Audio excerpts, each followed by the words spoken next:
Multiblocks, the linchpin of every sussy player's factory.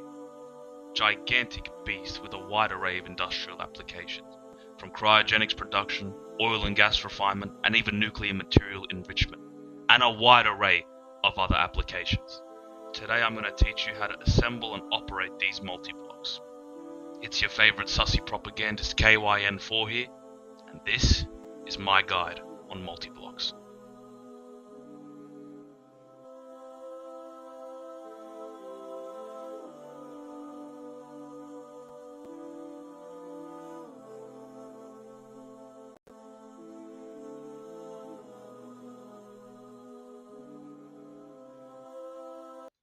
Okay, multi-blocks are basically machines that have a specialized purpose that you have to make out of several different components. Not with crafting recipes, but actually building it out with components. So for example, an electric resistance furnace is going to need coils, invar heat-proof casing, hatches, muffler, etc. I'll get into all that. But essentially, it is different from the single block machines, as in it takes more resources to build and construct.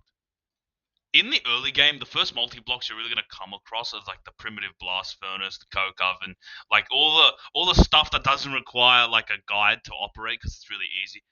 This video is really focused on like the LV and beyond because that's when it's all like standardized and like you got to always use hatches and buses and you got to always have this and that. Like, you know what I mean? You'll understand in a second.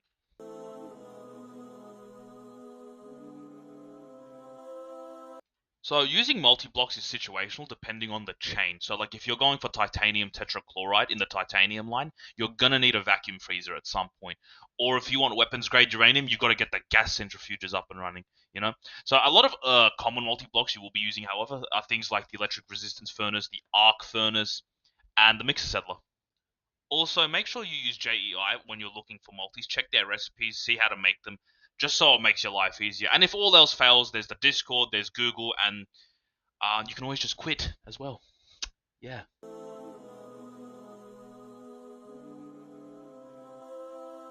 Alright, let's rapid fire this part. How to set up a multi. Alright, craft the multi in question. Place the multi down. Shift right click on the multi to project it and all of its components. Make sure you read the JEI to see what a multi-block needs when you're building it. A lot of you already know this. Next, follow the instructions provided by the JEI and build it. Be sure to install a maintenance hatch and an energy hatch. More on those two in a second.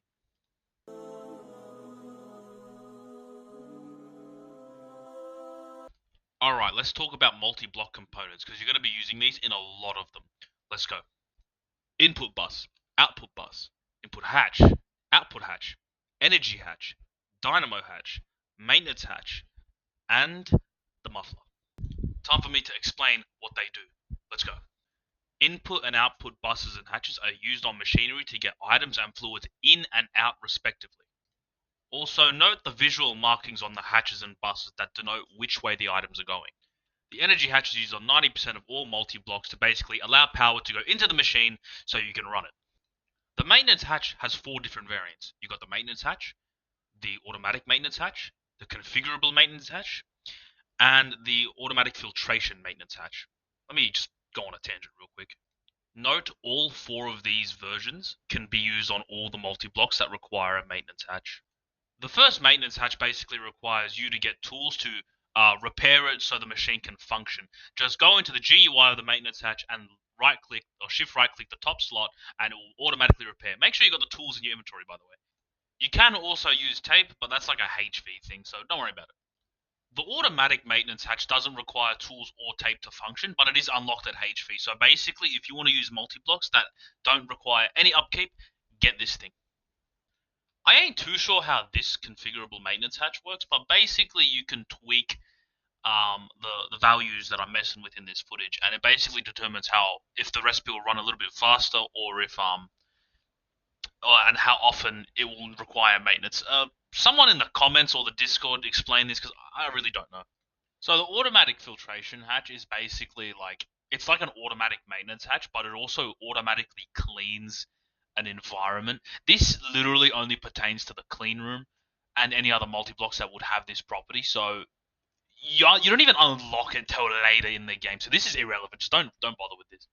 And finally, the muffler hatch. So in normal Greg Tech, this is basically used as a way to collect like tiny bits of like ash that you could then turn into carbon. But the devs on Supersymmetry have just disabled this thing entirely. So outside of actually requiring it for a build like a furnace, an ERF, this thing has no other practical use. So yeah. I almost forgot the dynamo hatch. The dynamo hatch comes in 3 tiers. There's 2, 4, and 16, and basically you just throw these on the back of turbines, and as a way for them to like get the power out. So yes, almost forgot dynamos. I keep forgetting things, bro. I'm getting the furnace nightmares again. Just another thing to mention, most of these components I've showed you also come tiered, apart from the maintenance hatch. But it goes from primitive, steam, ULV, all the way to UV, plus there's ME and maybe a few others. But yeah, that's basically the gist of it. You can also tier these as well, and the higher the tier, the more capacity these will have. So put that in mind as well.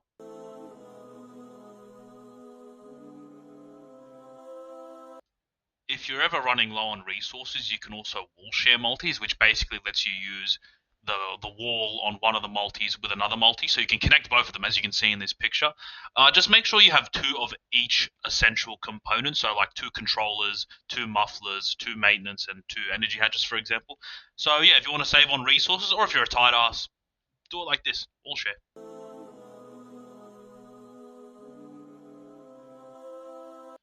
When you're about to run a recipe, please pay attention to what the recipe requires and what it outputs.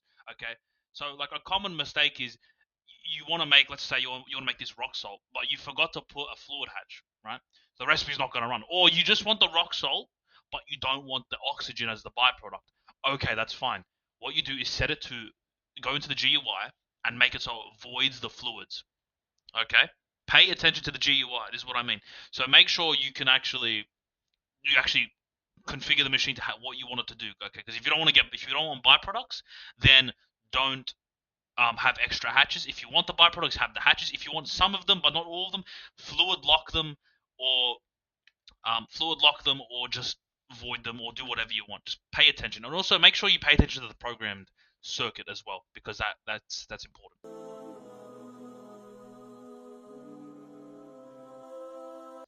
Okay, so catalysts are basically things that the recipe may need to actually start. If you don't have, let's say, a crucible, right, the recipe will not start. If you don't have, like, let's say, 1,000 millibuckets of argon, the recipe will not start. So make sure you pay attention to the catalysts, and also make sure you pay attention to the programming. So you're going to see a recipe, and it may say, like, programming, like the circuit says 2, right? Just set it, go into the input bus GUI and set it to that program. Okay, you don't need to actually put it into the slot. And also, you have 32 different programs, like program circuits. So there's a lot of different program numbers to use. But please pay attention to Catalyst and the programming. That's why recipes don't work sometimes when you're doing them, because you're forgetting. So make sure you pay attention.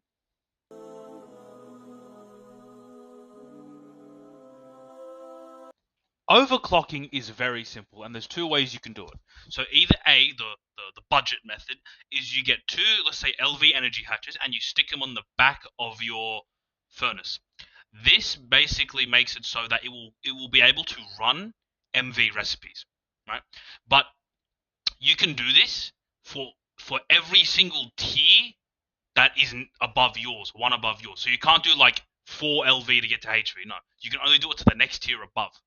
And the second way is just upgrading the energy hatch. So you just switch to an MV energy hatch, and then boom, you can now do MV recipes. And you can even add a second MV hatch and go straight to HV. But yeah, that's basically overclocking. It's very simple. There's probably more technical, complicated stuff, but I'm just telling you, that's how I use it. That's how it works for me. Yeah. Also, running recipes for a certain tier at higher tiers can make those recipes at the lower tiers go faster. So you can run LV recipes at MV and they'll go twice as fast, for example.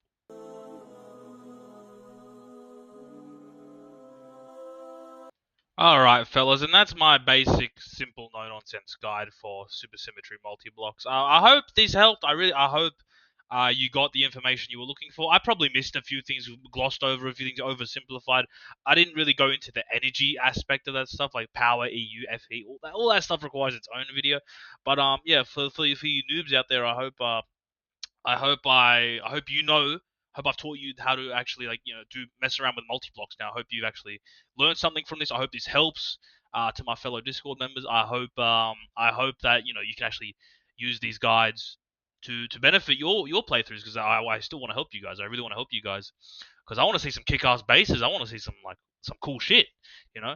But let me know what you guys want next. What guide do you want? Let me know. Ping me in the Discord. Comment on this video.